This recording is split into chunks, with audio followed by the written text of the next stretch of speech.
I love summer camp, but this was not always the case. I first went when I was 8 years old, and I did not want to go because I was experiencing a crisis of confidence at the time. You see, I grew up in Midland, Texas, the younger brother of the local football star.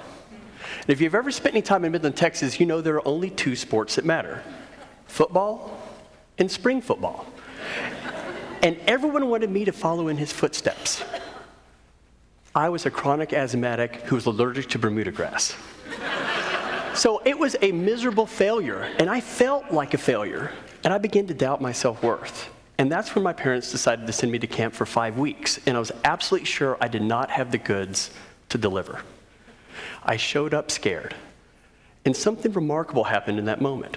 A 19 or 20-year-old young man comes up, gets down on one knee, so he made perfect eye contact with my terrified eyes, and he smiled. He says, "Hi, Steve, I'm Bill, and I get to be your counselor. You know, the rest of the guys have been back in the cabin, and they've all been waiting for you to show up, but now that you're here, we're gonna have the best summer ever. Let's go." Almost nothing important happens in a minute, but important things happen in moments.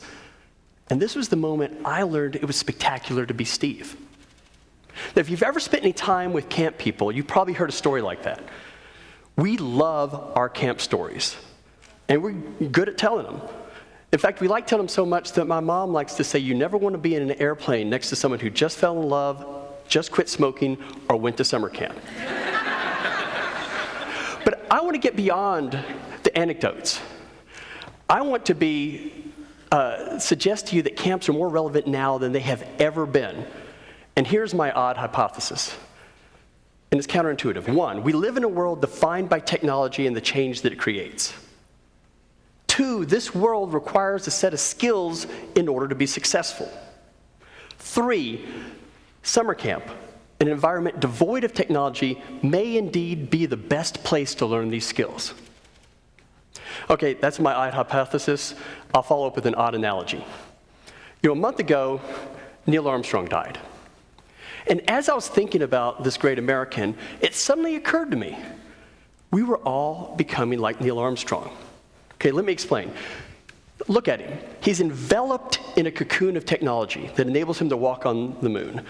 That same technology is beaming him into every single living room that has a television in the world. And in that moment, he was connected to everyone who watched him. And in fact, he made this connection explicit when he said, this is one giant leap for mankind.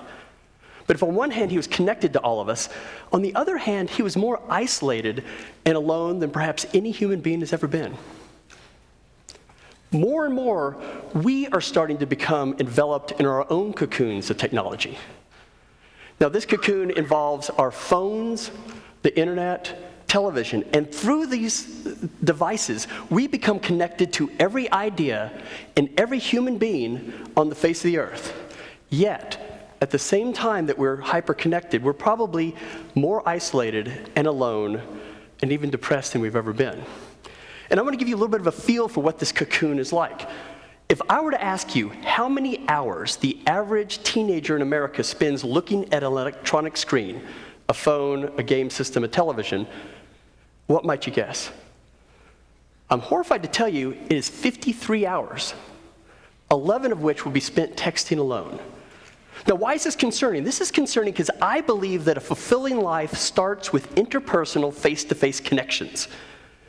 And these interpersonal face-to-face connections require a series of face-to-face skills. Empathy, the ability to read other people, body language, intonation. And these skills, like all skills, require practice. You need to be able to practice to get these skills good. Now, before you discount me as a technophobic romantic, let me assure you, I love technology. A vast amount of my money has gone to the Apple Corporation. If you don't believe me, you can ask my lovely bride. But I'm here not just to tell you that these relationships, these interpersonal connections, are critical for our marriages, our friendships. They are also critical in the workplace, and I can prove it to you. The Partnership for 21st Century Skills, and actually a talk later will bring up some of the points from the Partnership for 21st Century Skills, was started by some of the most impressive employers in our nation. Small, large, for-profit, not-for-profit. They include Apple, Marriott, Intel, even the Corporation for Public Broadcasting and Sesame Street. Yes, they managed to unify Stephen Jobs and Elmo. And what they got together because they said college and high school graduates are entering the workforce with a deficit of skills. They do not have the skills necessary to be successful in a world defined by flux and change. They wanted to understand what are the skills that are important and how can we address them. So before I actually tell you what the key skills are, I will tell you that this study was so influential that Singapore, throughout the educational system, made them the #1 in the world and redesigned it around this study. So what are the skills that are important? They are a love letter to summer camps. Given a limited time, I will only give you the top 2. #1 is oral communication, your ability to listen and persuade another human being. #2 is collaboration, your ability to get together with a disparate group of people, some not of your choosing, and agree on a goal, create a plan, and execute that plan. Sounds like a typical day at camp to me. Now, technical skills are on the list. They're just not in the top 10.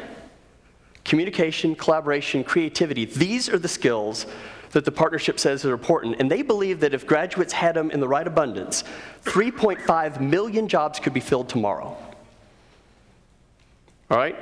So we are now talking about a series of skills that are different than the ones that typically we think are important. And they are skills that require practice. They don't happen by accident. And when this time becomes 53 hours of this time, we stop practicing. So let's go back to camp.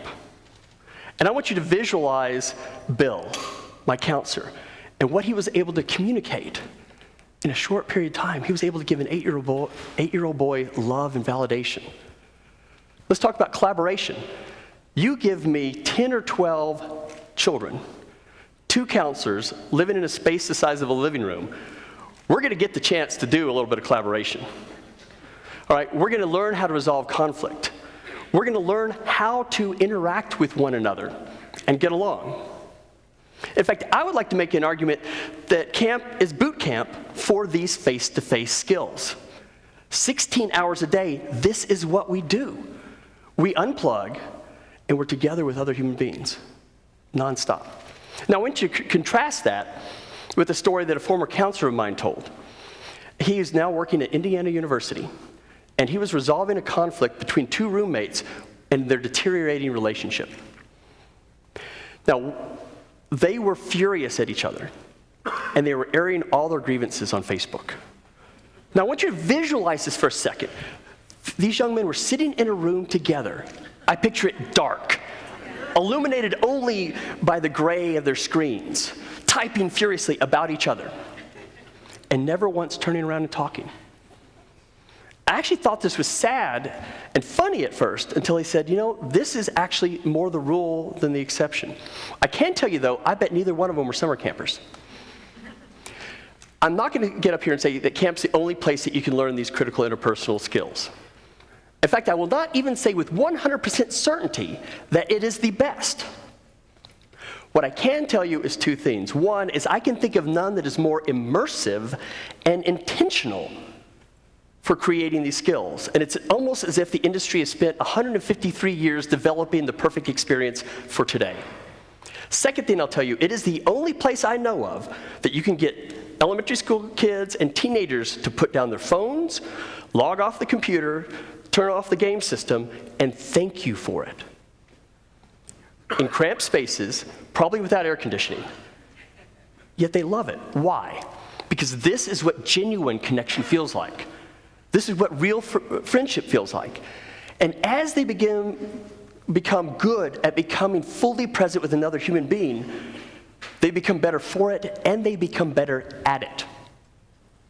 Now, when they go home, they'll log on to Facebook, they'll pick up their phones. But they do so knowing they have a power their friends do not have. At the end of last summer, I had a camper of mine. She was a junior in high school, and she wrote me a 2-page handwritten letter. And it started wonderfully. Dear Steve, sir, happy No Text Tuesday. And then she wrote about the leadership skills and social acumen she developed at camp. She talked about the fact that she understood that camp had not taken technology away from her. It had given her the ability to turn it off and turn her personality on. And she was better for it. So all that, and nature as well, it seems to me a summer well spent. Thank you very much. Vicki? No, we'll just say, like, we'll take a short break. We'll go back.